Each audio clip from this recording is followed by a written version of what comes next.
सभी को प्रणाम।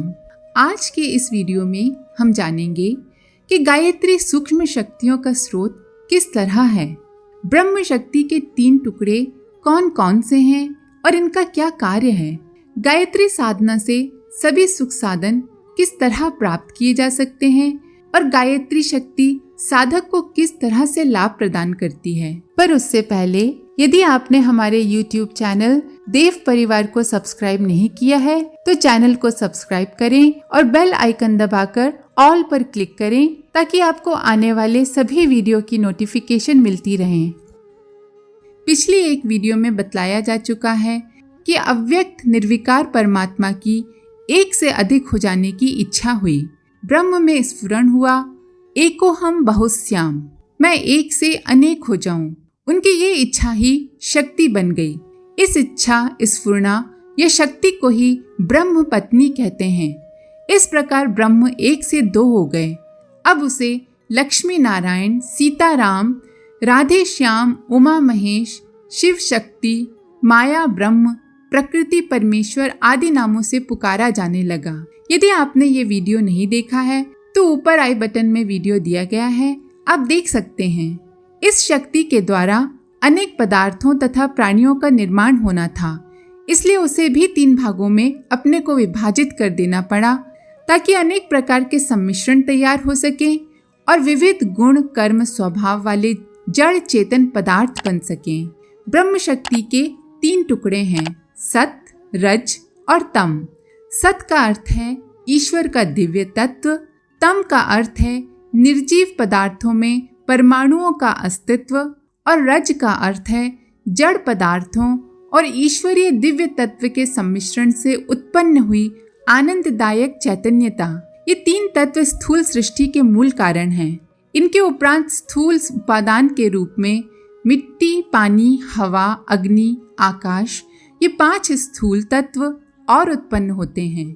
इन तत्वों के परमाणुओं तथा उनकी शब्द, रूप, रस, गंध, स्पर्श तन्मात्राओं द्वारा सृष्टि का सारा कार्य चलता है। प्रकृति के 2 भाग हैं। पहला सूक्ष्म प्रकृति जो शक्ति प्रवाह के रूप में प्राण संचार के रूप में कार्य करती है, वह सत, रज, तममयी है। दूसरा भाग है स्थूल प्रकृति जिससे दृश्य पदार्थों का निर्माण एवं उपयोग होता है। ये मिट्टी, पानी, हवा आदि स्थूल पंच तत्वों के आधार पर अपनी गतिविधि जारी रखती है। अब तक आप समझ गए होंगे कि पहले एक ब्रह्म था, उसके स्फुरणा से आदि शक्ति का आविर्भाव हुआ। इसी आदि शक्ति का नाम गायत्री है। ब्रह्म ने अपने 3 भाग कर लिए, सत जिसे ह्रीम या सरस्वती कहते हैं, रज जिसे श्रीम या लक्ष्मी कहते हैं और तम जिसे क्लीम या काली कहते हैं। वस्तुतः सत और तम 2 ही विभाग हुए थे। इन दोनों के मिलने से जो धारा उत्पन्न हुई वो रज कहलाती है। जैसे कि गंगा यमुना जहाँ मिलती हैं उनकी मिश्रित धारा को सरस्वती कहते हैं, वैसे सरस्वती कोई पृथक नदी नहीं है। जैसे इन दोनों नदियों के मिलने से सरस्वती हुई, वैसे ही सत और तम के योग से रज उत्पन्न हुआ और ये त्रिविध प्रकृति कहलाई। अब हम समझते हैं सूक्ष्म प्रकृति के बारे में। सूक्ष्म प्रकृति वह है जो आद्य शक्ति गायत्री से उत्पन्न होकर सरस्वती, लक्ष्मी, दुर्गा में बटती है। इस सर्वव्यापिनी शक्ति पंच तत्वों से कहीं अधिक सूक्ष्म है। जैसे नदियों के प्रवाह में जल की लहरों पर वायु के आघात होने के कारण कल कल से मिलती जुलती ध्वनियां उठा करती हैं, वैसे ही सूक्ष्म प्रकृति की शक्ति धाराओं से 3 प्रकार की शब्द ध्वनियां उठती हैं। सत से ह्रीम, रज से श्रीम और तम से क्लीम शब्द से मिलती जुलती ध्वनि उत्पन्न होती है और इनसे भी सूक्ष्म ब्रह्म का ओमकार ध्वनि प्रवाह है। नाद योग की साधना करने वाले ध्यान मग्न होकर इन ध्वनियों को पकड़ते हैं और उनका सहारा पकड़ते हुए सूक्ष्म प्रकृति को भी पार करते हुए ब्रह्म सायुज्य तक जा पहुंचते हैं। नाद योग साधना क्या है, इसके क्या लाभ हैं, जानने के लिए ऊपर आई बटन में वीडियो दिया गया है, आप उसे देख सकते हैं। प्राचीन काल में हमारे पूजनीय पूर्वजों ने, ऋषियों ने अपनी तीक्ष्ण दृष्टि से विज्ञान के इस सूक्ष्म तत्व को पकड़ा था, उसी की शोध और सफलता में अपनी शक्तियों को लगाया था। फलस्वरूप वे वर्तमान काल के यशस्वी भौतिक विज्ञान की अपेक्षा अनेक गुने लाभों से लाभान्वित होने में समर्थ हुए थे। वे आद्य शक्ति के सूक्ष्म शक्ति प्रभावों पर अपना अधिकार स्थापित करते थे। ये प्रकट तथ्य है कि मनुष्य के शरीर में अनेक प्रकार की शक्तियों का आविर्भाव होता है। हमारे ऋषिगण योग साधना के द्वारा शरीर के विभिन्न भागों में छिपे पड़े हुए शक्ति केंद्रों को, चक्रों को, ग्रंथियों को, मातृकाओं को, ज्योतियों को, भ्रमरों को जगाते थे और उस जागरण से जो शक्ति प्रवाह उत्पन्न होता था उसे आद्य शक्ति के त्रिविध प्रवाहों में से जिसकी उन्हें आवश्यकता होती थी उससे संबंधित कर देते थे। जैसे रेडियो का स्टेशन के ट्रांसमीटर यंत्र से संबंध स्थापित कर दिया जाता है, तो दोनों की विद्युत शक्तियां सम श्रेणी में होने के कारण आपस में संबंधित हो जाती हैं तथा उन स्टेशनों के बीच आपसी वार्तालाप का, संवादों के आदान प्रदान का सिलसिला चल पड़ता है। इसी प्रकार साधना द्वारा शरीर के अंदर छिपे हुए और तंत्रित पड़े हुए केंद्रों का जागरण करके सूक्ष्म प्रकृति के शक्ति प्रवाहों से संबंध स्थापित हो जाता है, तो मनुष्य और आदि शक्ति आपस में संबंधित हो जाते हैं। इस संबंध के कारण मनुष्य उस आद्य शक्ति के गर्भ में भरे हुए रहस्यों को समझने लगता है और अपनी इच्छानुसार उनका उपयोग करके लाभान्वित हो सकता है। क्योंकि संसार में जो कुछ भी है वो सब आद्य शक्ति के भीतर है, इसलिए वह संबंधित व्यक्ति भी संसार के सब पदार्थों और साधनों से अपना संबंध स्थापित कर सकता है। महाभारत और लंका युद्ध में जो अस्त्र शस्त्र उपयोग हुए थे उनमें से बहुत थोड़ों का धुंधला रूप अभी सामने आया है। रडार, गैस बम, अणु बम, रोग कीटाणु बम, परमाणु बम, मृत्यु किरण आदि का धुंधला चित्र अभी तैयार हो पाया है। प्राचीन काल में मोहिनी शस्त्र, ब्रह्मपाश, नागपाश, वरुणास्त्र, आग्नेय बाण, शत्रु को मारकर तरकश में लौट आने वाला बाण आदि उपयोग होते थे। शब्द वेद का प्रचलन था। ऐसे अस्त्र शस्त्र किन्हीं कीमती मशीनों से नहीं बल्कि मंत्र बल से चलाए जाते थे, जो शत्रु को जहां भी वो छुपा हो ढूंढकर संहार कर देते थे। लंका में बैठा हुआ रावण और अमेरिका में बैठा हुआ अहिरावण आपस में भली प्रकार वार्तालाप करते थे। उन्हें किसी रेडियो या ट्रांसमीटर की जरूरत नहीं थी। विमान बिना पेट्रोल के उड़ते थे। अष्ट सिद्धि और नवनिधि का योग शास्त्रों में जगह जगह पर वर्णन है।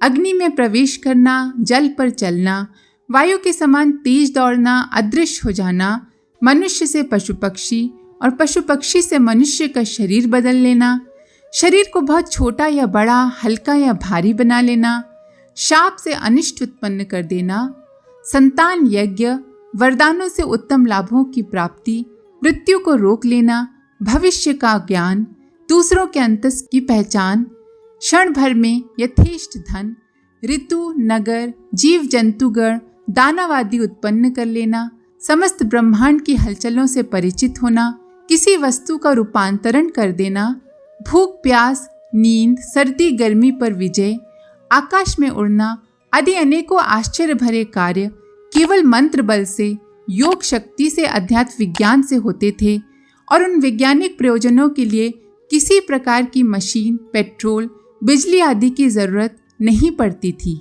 ये कार्य शारीरिक विद्युत और प्रकृति के सूक्ष्म प्रभाव का संबंध स्थापित कर लेने पर बड़ी आसानी से हो जाते थे। ये भारतीय विज्ञान था जिसका आधार था साधना। साधना द्वारा केवल तम तत्व से संबंध रखने वाले उपरोक्त प्रकार के भौतिक चमत्कार ही नहीं होते, वरन रज और सत क्षेत्र के लाभ एवं आनंद भी प्रचुर मात्रा में प्राप्त किए जा सकते हैं। हानि, शोक, वियोग, आपत्ति, रोग, आक्रमण, विरोध, आघात आदि की विपन्न परिस्थितियों में पड़कर जहाँ साधारण मनोभूमि के लोग मृत्यु तुल्य मानसिक कष्ट पाते हैं, वहाँ आत्मशक्तियों के उपयोग की विद्या जानने वाला व्यक्ति विवेक, ज्ञान, वैराग्य, साहस, आशा और ईश्वर विश्वास के आधार पर इन कठिनाइयों को हंसते हंसते आसानी से काट लेता है और बुरी अथवा साधारण परिस्थितियों में भी अपने आनंद को बढ़ाने का मार्ग ढूंढ निकालता है। वह जीवन को इतनी मस्ती, प्रफुल्लता और मजे के साथ बिताता है जैसा कि बेचारे करोड़पतियों को भी नसीब नहीं हो सकता।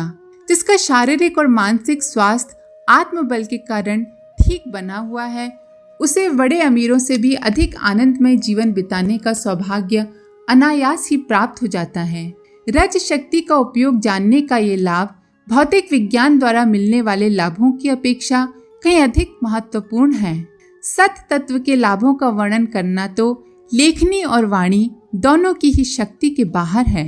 ईश्वरीय दिव्य तत्वों की जब आत्मा में वृद्धि होती है तो दया, करुणा, प्रेम, मैत्री, त्याग, संतोष, शांति, सेवा भाव, आत्मीयता, सत्यनिष्ठा, ईमानदारी, संयम, नम्रता, पवित्रता, श्रमशीलता, धर्मपरायणता आदि सद्गुणों की मात्रा दिन पर दिन बड़ी तेजी से बढ़ती जाती है। ये सद्गुण स्वयं इतने मधुर हैं कि जिस हृदय में इनका निवास होता है वहाँ आत्मसंतोष की शीतल निर्झरणी सदा बहती रहती है। ऐसे लोग चाहे जीवित अवस्था में हो चाहे मृत अवस्था में, उन्हें जीवन मुक्ति, स्वर्ग, परमानंद, ब्रह्मानंद, आत्मदर्शन, प्रभु प्राप्ति, ब्रह्म निर्वाण, तुरीय अवस्था, निर्विकल्प समाधि का सुख प्राप्त होता रहता है और यही तो जीवन का लक्ष्य है। इसे पाकर आत्मा परितृप्ति के आनंद सागर में निमग्न हो जाती है। आत्मिक, मानसिक और सांसारिक तीनों प्रकार के सुख साधन आद्य शक्ति गायत्री की सत, रज, तममयी धाराओं तक पहुंचने वाला साधक सुगमता पूर्वक प्राप्त कर सकता है। सरस्वती, लक्ष्मी और काली की सिद्धियां पृथक पृथक प्राप्त की जाती हैं।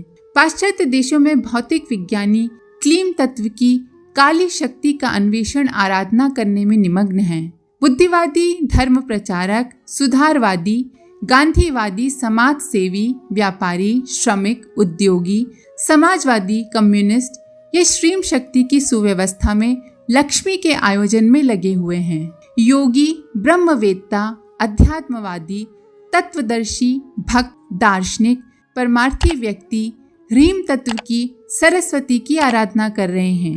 ये तीनों ही वर्ग गायत्री की आदि शक्ति के एक एक चरण के उपासक हैं। गायत्री को त्रिपदा कहा गया है। उसके 3 चरण हैं। ये त्रिवेणी उपर्युक्त तीनों ही प्रयोजनों को पूरा करने वाली है। माता बालक के सभी काम करती है। आवश्यकता अनुसार वो उसके लिए मेहतर का, रसोइये का, कहार का, दाई का, घोड़े का, दाता का, दर्जी का, धोबी का, चौकीदार का काम भी बजा देती है। वैसे ही जो लोग आत्मशक्ति को आद्य शक्ति के साथ जोड़ने की विद्या को जानते हैं वे अपने को सुसंतति सिद्ध करते हैं। वे गायत्री रूपी सर्वशक्तिमयी माता से यथेष्ट लाभ प्राप्त कर लेते हैं। आज के लिए इतना ही। आपका कोई सुझाव हो तो हमें कमेंट बॉक्स में ज़रूर लिखें। साथ ही सभी के साथ वीडियो को शेयर ज़रूर करें। आप सभी का बहुत बहुत धन्यवाद। ओम शांति। हमारे YouTube चैनल को सब्सक्राइब करें और बेल आइकन को दबाकर ऑल पर क्लिक करें ताकि नोटिफिकेशंस आपको मिलती रहें।